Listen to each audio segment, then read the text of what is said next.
As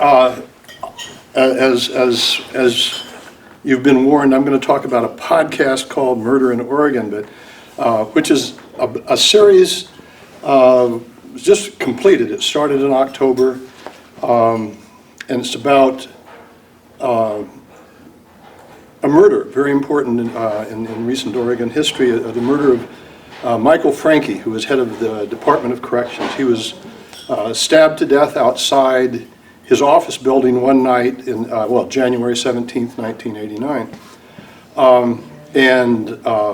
Very complicated case, which we will talk about. Before we do, how many people here know what a podcast is? That's okay, because I'd heard about it before I did this one, but I hadn't really listened to him before. It's basically like an old-time radio show transmitted on the internet, and it's very popular now. A lot of the target audience for which is maybe why some of you haven't caught on to it, is 25 to 45, and I think that the reason younger people are getting involved in it is because it is not as programmed as all the stuff you get on certainly network TV. They've quit. Most of the kids have quit watching that, it also has a certain kind of authenticity if it's done well, because it doesn't seem to be so programmed. Anyway, you get it on internet, and the way I did this for iHeartRadio, which is a very big company, so if you want to, if after all this you want to listen to it, you just go to Google iHeartRadio podcasts and Murder in Oregon, and there are 12 episodes, each one a little bit over a half hour. It was very successful. It was a top 5 podcast. They figure if you're in the top 200, you're a hit. And at one time, it was number 2 in the nation in true crime. Anyway, it's about, as I said, the murder of Michael Franke. He was a good man. He was brought in to take charge of the Oregon correction system in 1988.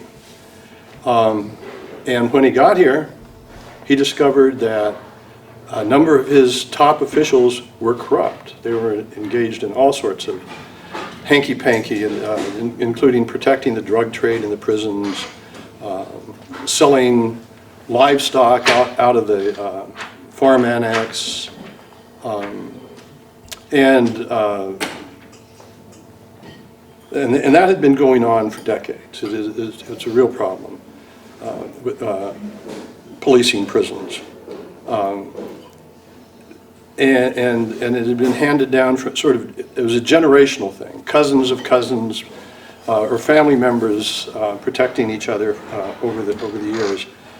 Shortly before he was killed, he was working on an arson fire of a prison warehouse.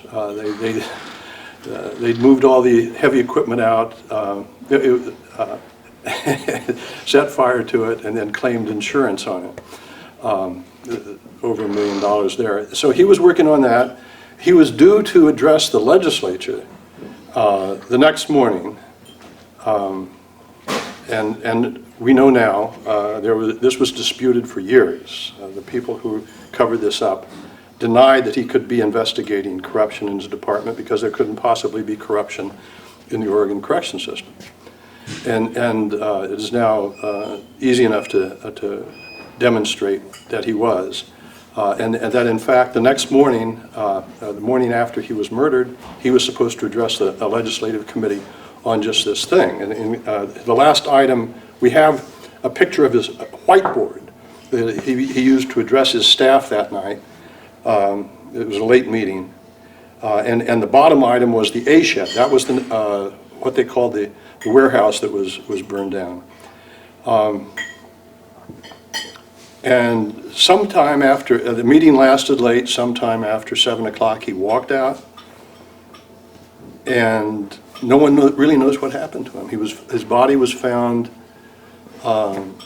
shortly after midnight by a security guard on a porch of the Dome building. That's what they call the big office building in Salem where Corrections is headquartered.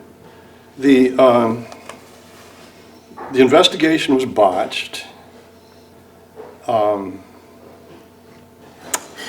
It's clear now, I mean, this was 30 years ago, and we have the benefit of having all the records to go through, which I have done many times. At one point I had 30 bankers' boxes of Discovery in my garage, and it was only after that, I got it out about 10 years after the murder, and after I'd read that again and again, I realized,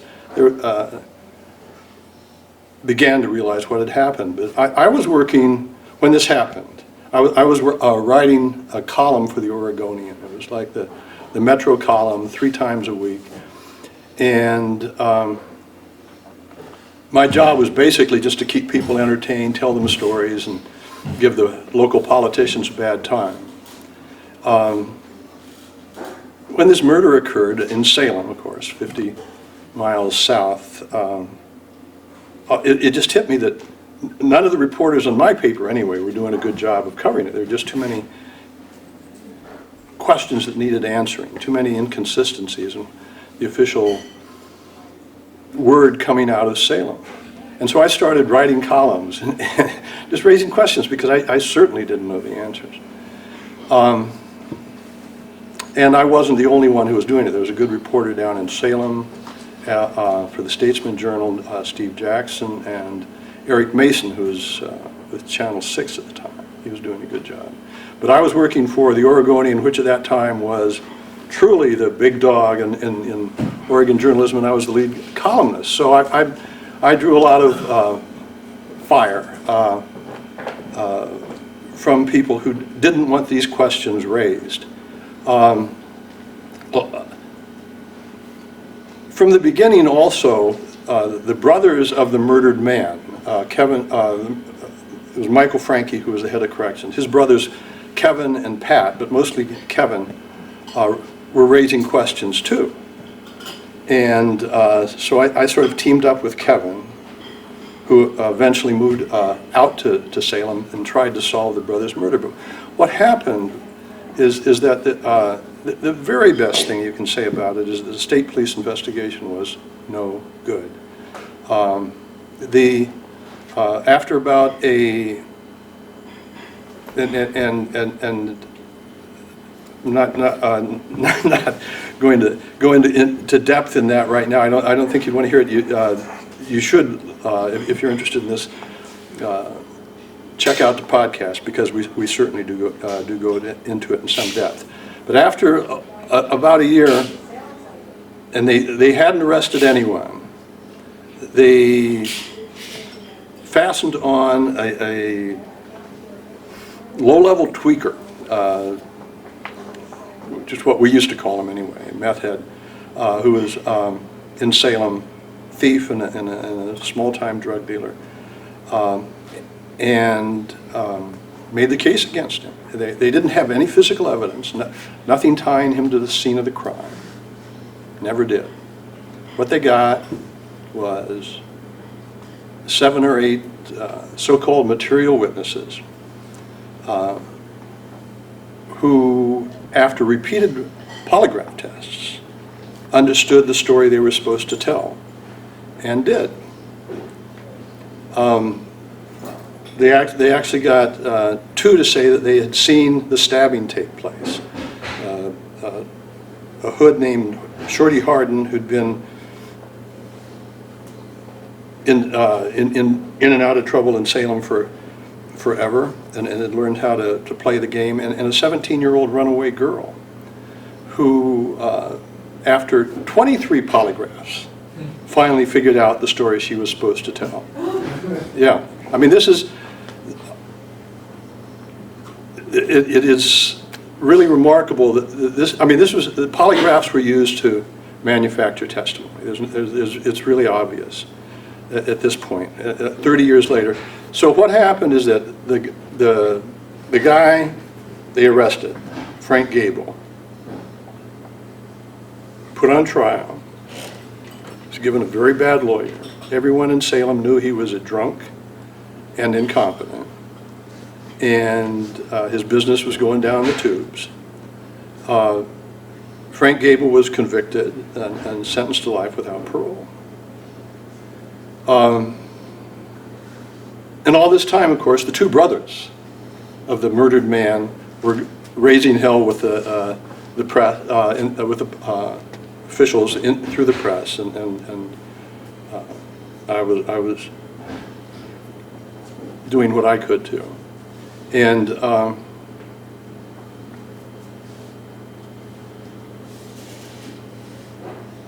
last spring, his case finally got into federal court, or got into federal court about 3 years ago. Last spring, the federal judge ruled that, ordered him released, said no reasonable juror would vote to convict.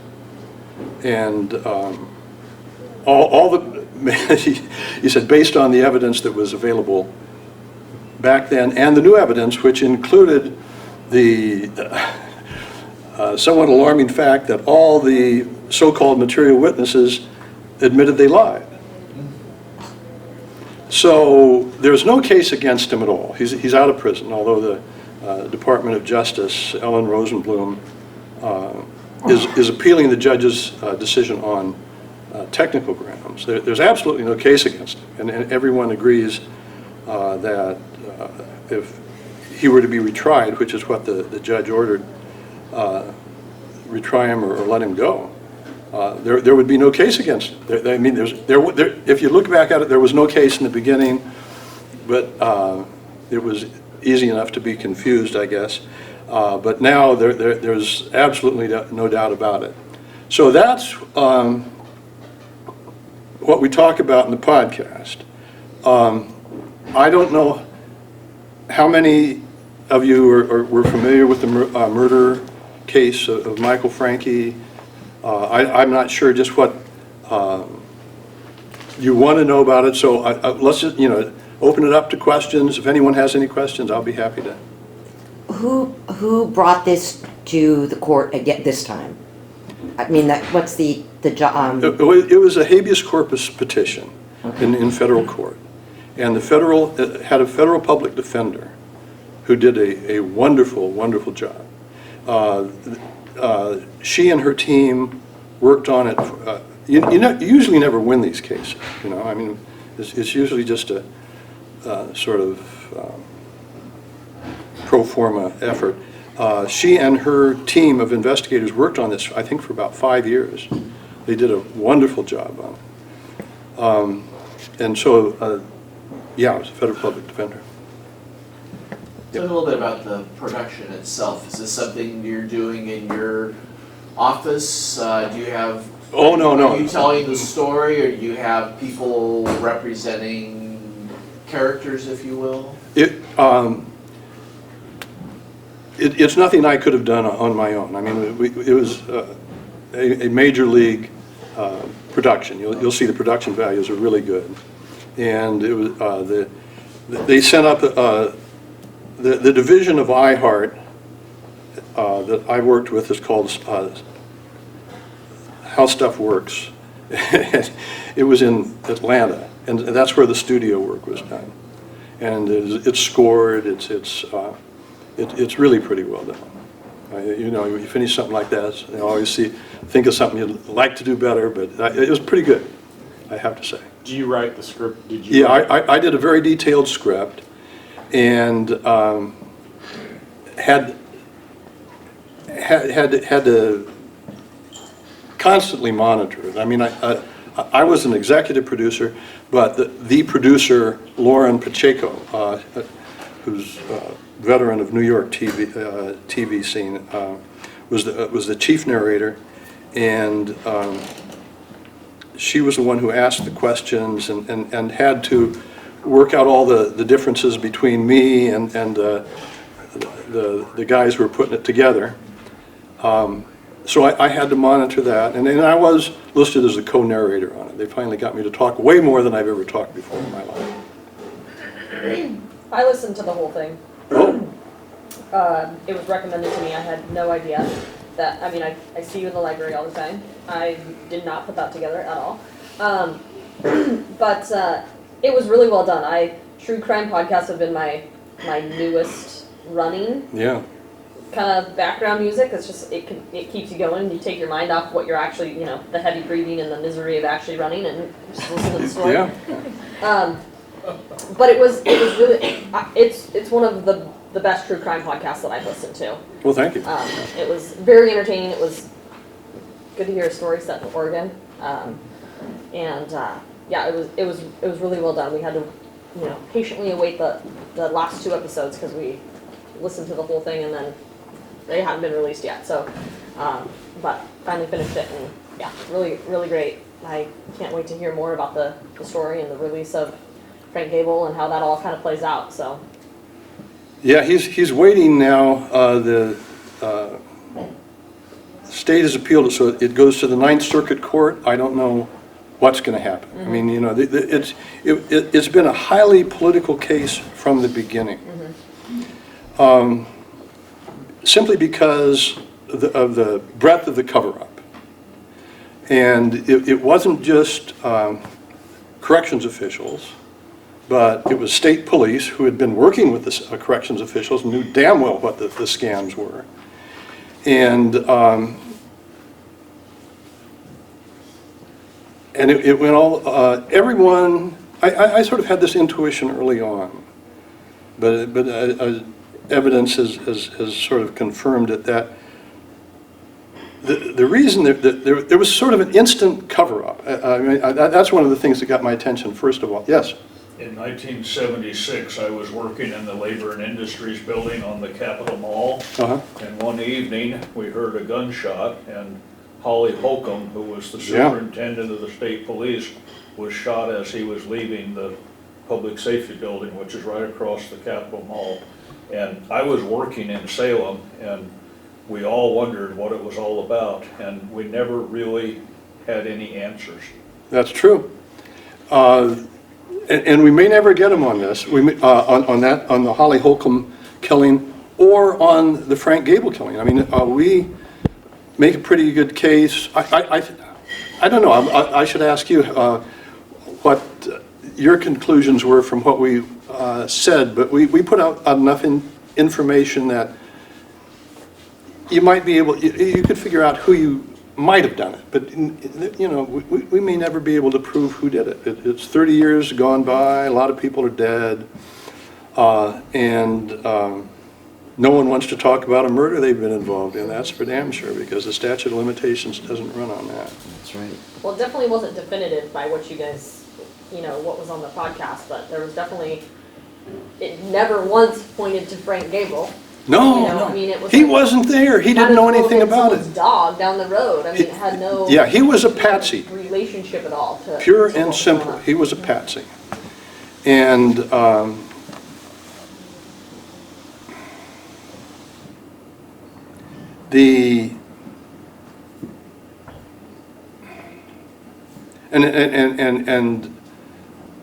I always find myself sort of torn when I'm talking about this. On one hand, I write books for a living on true crime.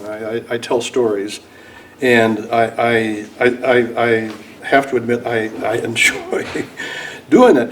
But it's hard to say also at the same time I enjoy working on a story like this. The guy lost 30 years of his life. He's now 55 years old. He spent 30 years in prison for something he had nothing to do with. He's a poor kid, had no friends in Salem. He was actually brought up in South Dakota. His mother was Indian. His father was who dragged him and his sister to bars. Father was never there. When he was 10, she gave him up to someone who brought him out to Oregon in Coos Bay. Brought up there, and not too surprisingly, got in trouble right away, running with the wrong gang. And, And somebody else went free. well, in this case, I mean, he was just, I mean, what originally got him in trouble was a convenience store robbery. He held the clerk down and his buddy grabbed the money, and so he went to prison, and for about 3 years, and got out in Salem and was just living in the tweaker underworld there. He was,